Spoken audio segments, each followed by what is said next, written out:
Salam sejahtera Malaysia, denyut nadi suara rakyat bergema di channel ini. Jangan lupa tekan butang subscribe, like dan share. Malaysia kita punya, cintai Malaysiaku, kita jaga kita.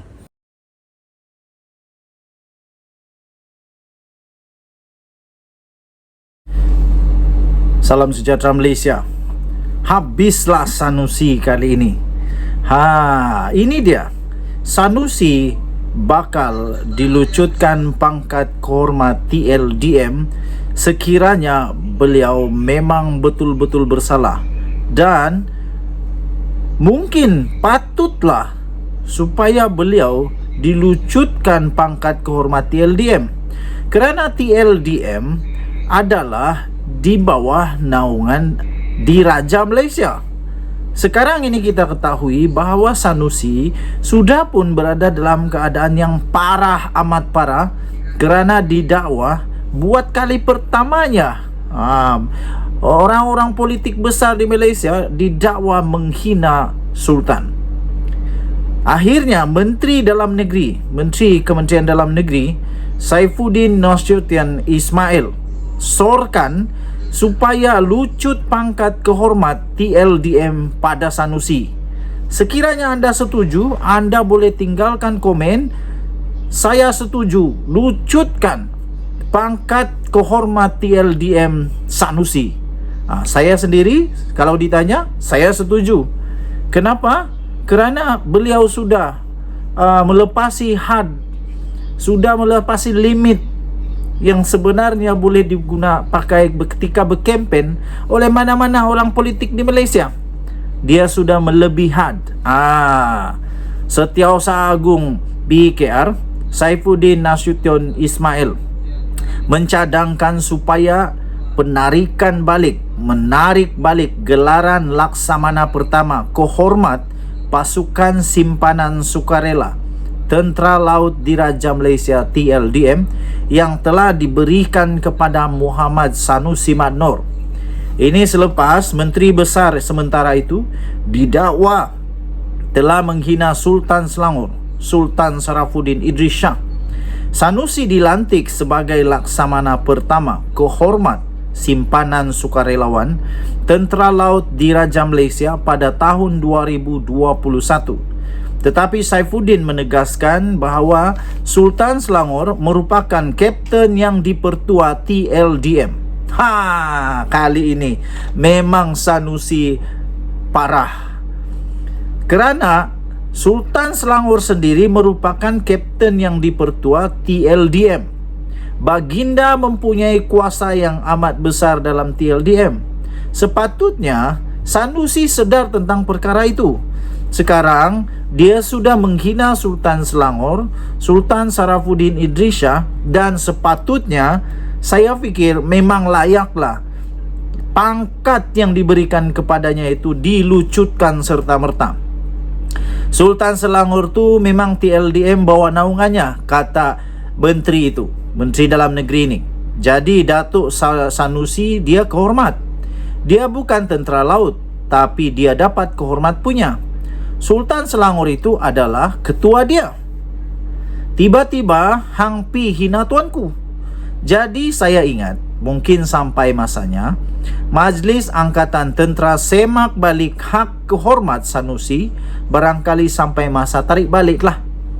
Cabut tuh pasal tak hormat dengan Sultan Selangor. Katanya ketika berucap pada satu majlis pelancaran jentera pilihan raya parti bagi kawasan Dun Suka Menanti, Sanusi ketika berceramah pada 11 Julai yang lalu didakwa berkata Kesultanan Kedah adalah satu-satunya di negara ini yang mempunyai susul galur keturunan yang tidak putus-putus berbanding kesultanan lain, dan mempersoal pelantikan Amiruddin Syari sebagai Menteri Besar untuk mengetuai pentadbiran Selangor. Wah, teganya kamu Sanusi. Ini dilihat sebagai satu penghinaan kepada Sultan Selangor yang menyebabkan aduan telah dibuat sendiri oleh Dewan Diraja Selangor. Walaupun Sanusi sudah memohon maaf dan menjelaskan ucapannya itu dipetik di luar konteks, namun pejabat Diraja Selangor kemudiannya menyatakan bahawa Sultan Selangor sudah pun bertitah yaitu Sultan Sarafuddin Idris Shah, telah pun bertitah bahawa isu kenyataan Sanusi yang didakwa menghina baginda itu belum selesai. Pada Selasa, Sanusi dihadapkan ke mahkamah dan turut berdepan pertuduhan hasutan yang berasingan kerana kenyataannya mengenai Yang di-Pertuan Agong. Bagaimanapun, Sanusi tidak mengaku bersalah dan meminta dibicarakan bagi kedua-dua pertuduhan. Lebih baik mengaku je lah. Jangan lawan Sultan. Nanti derhaka. Denyut Nadi Suara Rakyat bergema di channel ini. Kita jumpa lagi. Bye-bye. Salam sejahtera Malaysia. Denyut Nadi Suara Rakyat bergema di channel ini. Ampun tuanku, beribu-ribu ampun, sebab batik mohon diampun. Tengku Mahkota Johor akhirnya muncul semula. Akhirnya membuat satu lagi pengumuman yang pasti akan membuatkan rakyat Malaysia lebih bersemangat, lebih mau melihat supaya Malaysia semakin ke depan, semakin dihormati dan semakin menjadi kuat di rantau Asia Tenggara, Asia dan seluruh dunia lah. Okey, terbaru Baginda mengumumkan supaya memperkenalkan FFP di negara ini pada tahun depan. Itu kata Tengku Mahkota Johor. Tangkap layar komen TMJ terhadap hantaran kerjasama di antara KLCTFC dan Kadis CF. Pemilik Johor Darul Ta'zim Tunku Ismail Sultan Ibrahim sekali lagi mencadangkan kepada Persatuan Bola Sepak Malaysia FAM dan Liga Bola Sepak Malaysia MFL untuk mengimplementasikan peraturan Financial Fair Play FFP di negara ini tahun depan.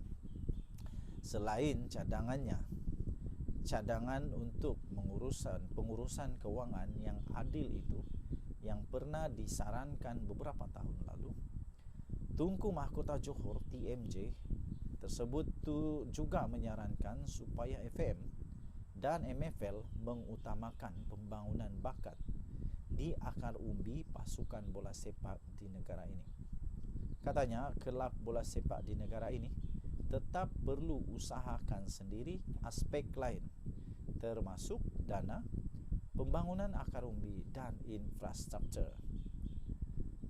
Baginda bertitah PJ City, Petaling Jaya City, jalin kerjasama dengan Manchester City. Di mana PJ City pada hari ini, saya sudah bekerjasama dengan banyak kelab. Borussia Dortmund di Jerman, Juventus di Itali, City Group Valencia di Spanyol, dan Sapporo di Jepun. Baginda bertitah lagi, tetapi kami hanya berkongsi kepakaran, pembangunan dan perancangan saja. Kelangsungan kelab, strategi komersial, duit, pembangunan akar umbi dan infrastruktur semua kena buat sendiri. Baginda juga turut bertitah, tiada orang akan tolong kita. Sebab itu saya cadangkan tahun depan FAM dan MFL untuk melaksanakan peraturan Financial Fair Play dan setiap pasukan mesti ada program akar umbi wajib, tulisnya. Komen TMJ itu hadir di laman Instagram Bola Sepak Malaysia Football League berikutan kerjasama yang dijalinkan oleh Kuala Lumpur City FC dan kelab La Liga Spanyol Cadiz CF. Kata TMJ lagi, ia bertujuan untuk mengawal dan mendisiplinkan pasukan-pasukan berbelanja mengikut kemampuan masing-masing. Baginda bertitah, jadi tiada lebihan perbelanjaan dan tak bayar gaji pemain. Demi kelab untuk bertahan lama, kerana tak semua kelab ada keistimewaan sapu duit kerajaan setiap tahun, tulisnya lagi. Denyut Nadi Suara Rakyat bergema di channel ini. Setiap kali Tengku Mahkota Johor bersuara, saya excited. Setiap kali Tengku Mahkota Johor buat satu cadangan, saya sangat terasa kagum, respect dengan pandangan jauh daripada Tengku Mahkota Johor ini. Kita berharap seluruh pasukan bola sepak Malaysia akan menjadi seperti JDT satu hari nanti yang sangat-sangat maju. Kita jumpa lagi.